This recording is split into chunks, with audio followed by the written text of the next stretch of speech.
What's up, everybody? It's me, Greg, alongside Who Shot JR. John Ryan, how are you, Hi sir? there, I'm good. We're drinking a lot of coffee. It's GTA Indeed. 5-day week around here. It is. Happy GTA 5 day, Greg. Thank you. Merry GTA 5 day. Merry. It's like a holiday. It is a holiday. You've played 40 hours of the game. I've played so much of this game over the last week. It's almost disgusting. You're busting your buns here on the IGN wiki for it. Thank you so much for it. Because I'm 18 hours in, and there's still so much more I want to know about Grand Theft Auto. Yeah. And we just had a big reveal tease today, great. all right? So there's this thing in there, Mount Chiliad. It's the biggest mountain, the highest point in the game. When you go up there, there's a little observation deck. However, there's also a cable car stop.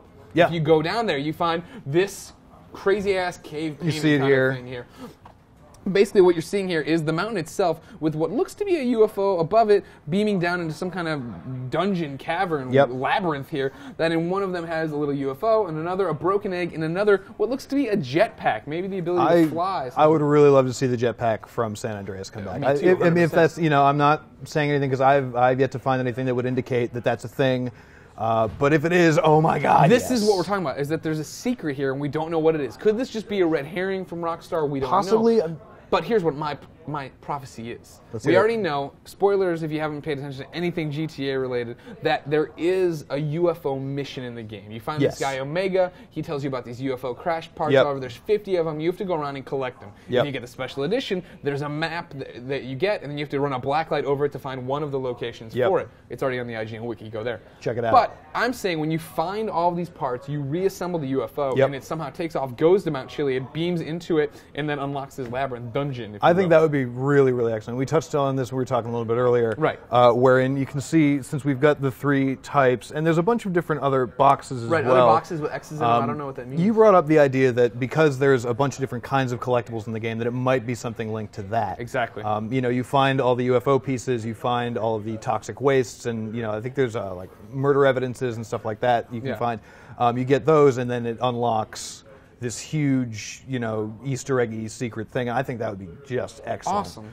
Now, making this even the more intriguing, right? I say that the UFO that you see in the image is going to be made, go there, beam into it. If you go to the top of the mountain where the UFO would be beaming in, there's that observation deck, and if you look through the slats on the bottom of it, you see in what looks to be like mud paints or whatever, another drawing that looks to match the UFO thing. So I'm assuming that's where the beam will hit, explode the deck, open up everything.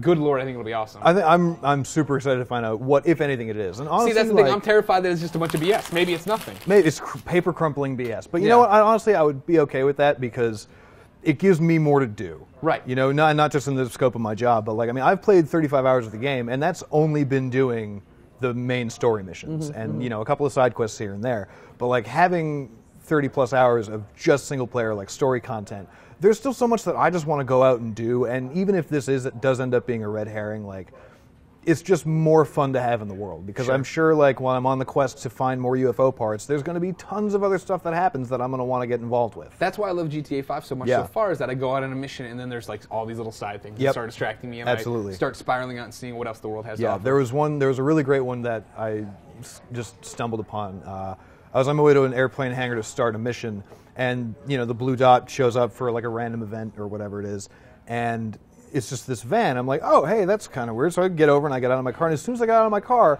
some dude pops up out of the bushes like, ain't you got a pretty face on it, and shoots me with a taser. No way. Knocks me out, and I'm like, okay. And I figured I'd wake up at a hospital or a police station. Nope, I wake up unconscious in my underwear on the train tracks. GTA 5, ladies and gentlemen. What do you think is happening with Mount Chiliad? What is the secret it holds? Let us know in the comments. Then make sure you keep coming back here for the GTA 5 wiki made by this beautiful Check it out. It's and beautiful. Jared, of course. And Jared, of course. And then October 1st, GTA Online launches, and you better believe it that John Ryan will be busting his buns for that as well. I'm going to be all over. I'm actually, honestly, I was really excited for GTA 5. I am so much more excited for GTA Online because it's all the fun of GTA 5 with your friends. Whoa! Well, ladies and gentlemen, for all the cool friend stuff here on IGN, keep it on IGN. Jiminy Jillikers. What?